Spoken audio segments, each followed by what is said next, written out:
everyone, welcome to my new video. In this video I will tell you what is the demand and supply and what is the main point of demand and supply. तो इस video में मैं आपको बताऊंगी कि demand और supply का जो मेन मरकज़ यानी central point, what is the central point of demand and supply, वो क्या है।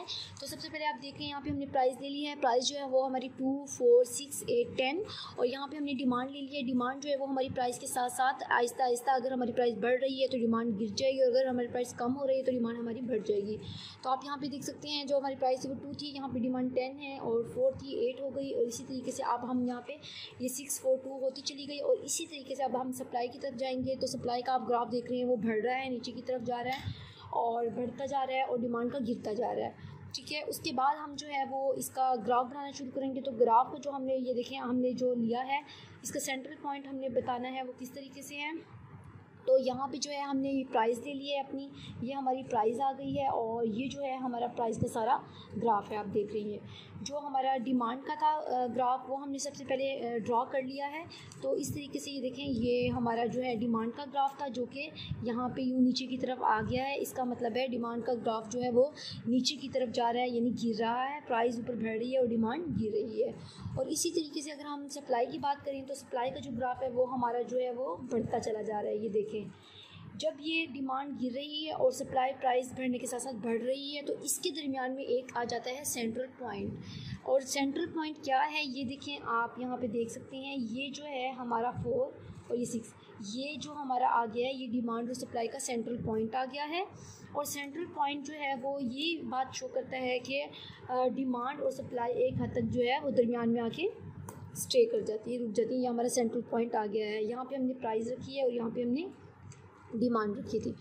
तो इससे ये साबित हुआ कि अगर हम प्राइस को बढ़ा देंगे तो डिमांड जो है वो हमारी गिर जाएगी, और इसी तरीके से अगर हम सप्लाई जो है, अगर हम प्राइस को बढ़ा देंगे, सप्लाई जो है वो हमारी बढ़ जाएगी।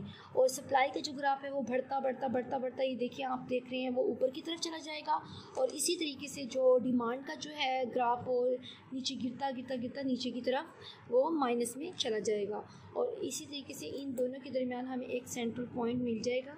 ये हमारा सेंट्रल पॉइंट है, और इसको हम 0 यानी सेंट्रल पॉइंट का नाम दे देंगे।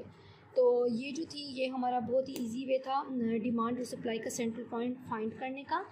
ये आप देख सकते हैं, ये हमने यहाँ पे सारी जो है पुट कर दी हैं अपनी वैल्यूज़। और इसी तरीके से आप एक और ये ग्राफ देख सकते हैं, ये वाला ग्राफ जो है ये भी डिमांड और सप्लाई का जो है सेंट्रल पॉइंट फाइंड करने का है। यहाँ पे भी हमने इसी तरीके से जो है प्राइस पुट कर दी हैं, और यहाँ पे हमारी जो है क्वांटिटी है, और ये डिमांड और सप्लाई का सेंट्रल पॉइंट है। और इसी तरीके से यहाँ पे भी ऐसा ही हो रहा है, ये एक्स एक्सिस पे हमने लिया है और ये वाई एक्सिस पे ले लिया है। यहाँ पे अगर डिमांड बढ़ रही है तो सप्लाई जो है वो देखें, अगर डिमांड गिर रही है सप्लाई बढ़ रही है। और यहाँ पे अगर हम इस तरीके से बात करें तो सप्लाई ऊपर की तरफ जा रही है और डिमांड जो है वो नीचे की तरफ आ रही है।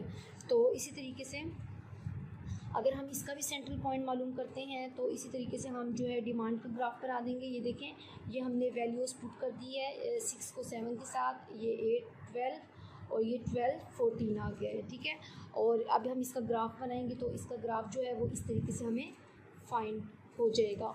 तो ये बहुत ही इजी वे था इसका सेंट्रल पॉइंट फाइंड करने का। तो मुझे उम्मीद है आपको ये मेरा मेथड जो है इकोनॉमिक्स का, वो ग्राफ सेंट्रल पॉइंट मालूम करने का, वो ज़रूर पसंद आया होगा। तो